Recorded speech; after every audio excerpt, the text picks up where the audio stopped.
Donc, nous allons développer aujourd'hui 2 choses qui sont essentielles où nous posons régulièrement la question, la différence entre le visa E2 et le EB5. Voilà, donc ici, je voulais essentiellement commencer par le visa E2 parce que d'après ce qu'on nous dit, c'est un des visas les plus simples, entre guillemets. Il n'est pas si simple que ça, mais c'est surtout pour voir la différence entre le visa E2 et le visa EB5. Donc, est-ce que, Marcel, est-ce que tu peux nous donner un petit peu la différence entre les 2, s'il te plaît?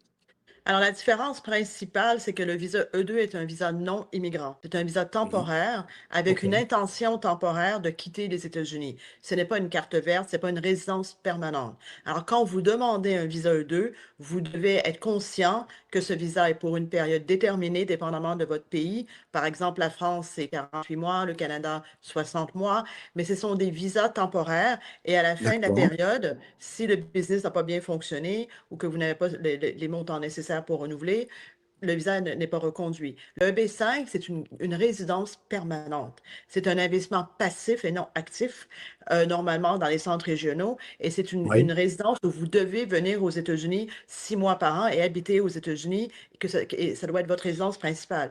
Le visa E2 n'a pas de présence physique obligatoire. Le EB5, vu que c'est une résidence permanente, a une présence physique obligatoire de 180 jours par an.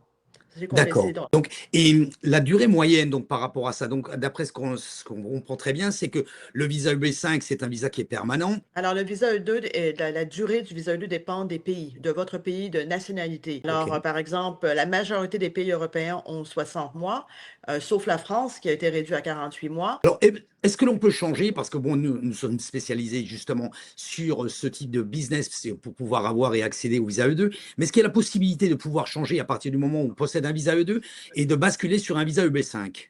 Oui, alors vous pouvez arriver avec un visa non immigrant E2 et par la Oui, suite décider de faire un B5 si vous voulez rester aux États-Unis en permanence. Ça, c'est possible. Vous pouvez passer du non immigrant au immigrant, mais pas du immigrant au non immigrant. Un B5, c'est une carte verte avec un droit de travail n'importe où pour n'importe qui. Non, le visa 2 ne va jamais vous emmener à la carte verte parce qu'à moins que vous continuez d'investir, investir, investir, créer des emplois et après basculer au EB5. Mais la catégorie E2 ne vous permet pas de demander la carte verte, à moins de, encore une fois, de basculer au EB5, parce que le visa E2 est un visa non immigrant renouvelable illimité